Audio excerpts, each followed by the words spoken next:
Est-ce que vous savez où vous êtes là aujourd'hui et ce qu'on fait? Alors, À l'abattoir. à l'abattoir, d'accord. Donc vous êtes effectivement à l'abattoir de Guillestre. Et qu'est-ce qui se passe dans un abattoir? On tue des animaux pour manger.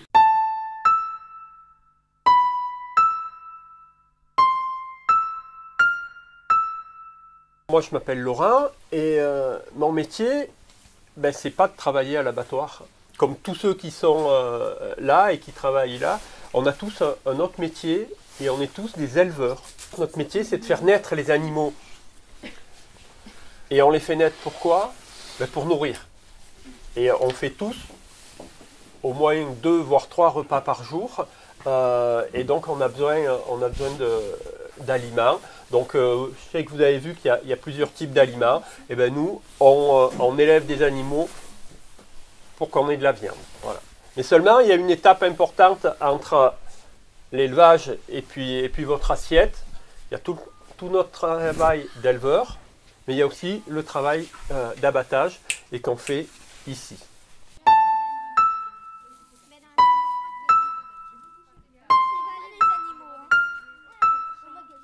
Mais comme les animaux ils arrivent, ils vont pas direct se faire tuer. Alors, quand les animaux ils arrivent le matin, alors ça dépend des périodes, l'hiver ils arrivent vers 8 h, l'été un petit peu plus tôt. On les rentre dans une petite écurie où là ils sont mis par lot, c'est-à-dire que chaque personne qui amène des bêtes, ces bêtes elles restent individuellement, enfin elles restent ensemble dans des cases, dans des petits groupes, voilà. Et puis au fur et à mesure que les bêtes arrivent, eh ben, on fait notre travail d'abattage et effectivement on tue les animaux, mais au fur et à mesure qu'elles arrivent.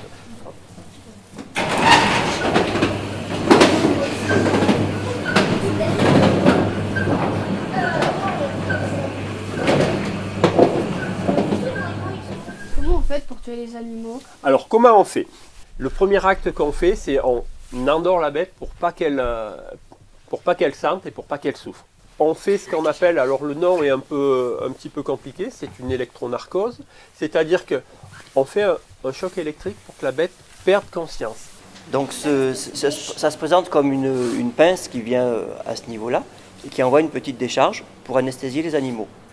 Donc les animaux sont inconscients, ensuite ils sont accrochés à ce palan qui monte et au-dessus des grilles, on fait ce qu'on appelle la saignée. C'est quoi la saignée? C'est pour permettre au sang de sortir de la bête, parce que quand on mange un animal, on ne mange pas son sang.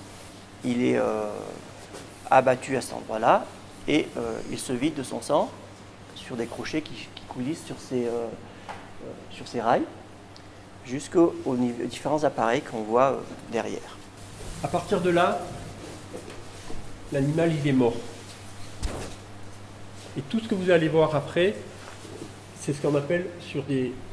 Le terme n'est pas très joli, mais c'est le terme technique, sur des carcasses. L'animal, la fin de vie, elle est là. Il est mort ici. Après, c'est tout un travail sur l'abattoir, mais la tuerie est finie. Donc, voilà. Pas le gros du travail, mais le travail qui est difficile et sur lequel il faut qu'on fasse très attention pour ne pas faire souffrir les animaux, c'est à ce niveau qu'il est fait.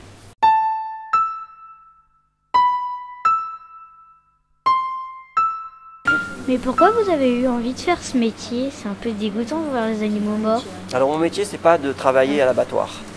Mon métier, je suis agriculteur, j'élève des moutons, des chèvres, mais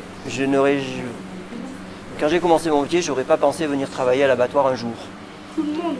Et il y a 3 ans, l'abattoir a eu des difficultés économiques, il a fermé. Et à ce moment-là, on s'est senti mobilisé, en tout cas une partie des agriculteurs locaux voulaient continuer à faire de la vente directe et l'abattoir était indispensable pour pouvoir proposer aux gens des produits locaux. Ensemble, on est tous des gens différents, mais on travaille tous ensemble au sein d'une coopérative qu'on a créée et surtout on travaille sur des circuits courts, c'est-à-dire que, voilà, je vous ai dit moi tout à l'heure, les bêtes, quasiment les plus loin qu'elles viennent, c'est 60 km. Donc c'est vraiment pour essayer de dynamiser le monde de l'élevage, et puis pour permettre aux gens qui sont sur place d'avoir de la consommation le plus locale possible. Ce qui est important quand on amène des bêtes à l'abattoir, c'est de ne pas les stresser. Et le transport, c'est quelque chose qui stresse énormément les animaux quand on les met dans des camions, quand on les emmène loin. Et bien, la chance qu'on a quand on est sur Guillestre, c'est qu'en fait, les animaux, ils viennent de pas loin. Les éleveurs, ils ont une demi-heure de route à faire. Ou moi qui viens de plus loin, moi qui suis un peu loin, qui suis à Névache, j'ai maximum 1 heure de route. Donc ça veut dire que nos bêtes, quand on les emmène là, eh bien, elles ont passé la nuit dans leur bergerie, dans leur milieu où elles ont toujours vécu. Et c'est le matin, l'éleveur qui les charge dans son véhicule et qui les emmène. Donc elles ne sont pas stressées parce qu'elles connaissent l'éleveur, parce que voilà. Et puis quand elles arrivent ici, eh ben c'est un autre éleveur qui va aider le premier éleveur à décharger ses bêtes, à les rentrer. Donc les bêtes, elles ne sont pas stressées. On a l'habitude, nous en tant qu'éleveurs, de les manipuler. Et elles n'ont pas passé un jour ou deux dans un milieu qu'elles ne connaissent pas, avec d'autres animaux qu'elles ne connaissent pas. Donc ça, c'est quelque chose qui pour nous est important, de vraiment avoir très peu de distance au niveau du bien-être animal. Et puis ça a un impact écologique important aussi, puisqu'on limite beaucoup les transports.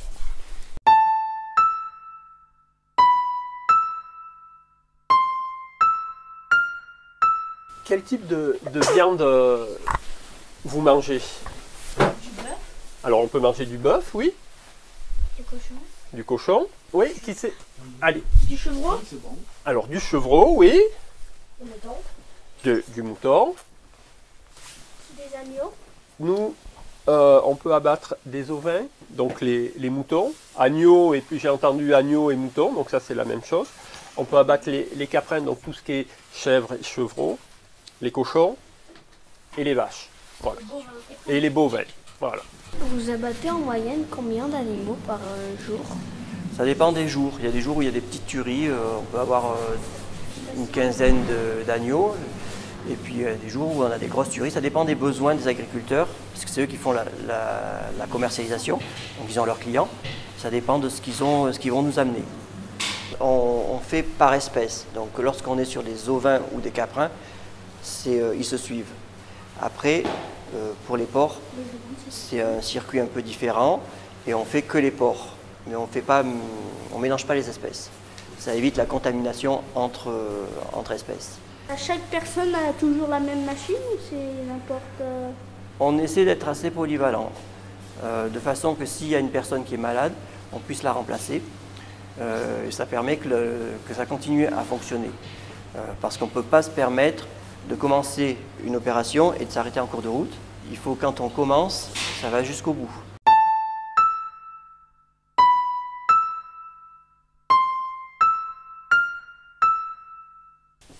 Une fois qu'on les a tués, on enlève la peau, on enlève les boyaux, comme a dit votre petit copain.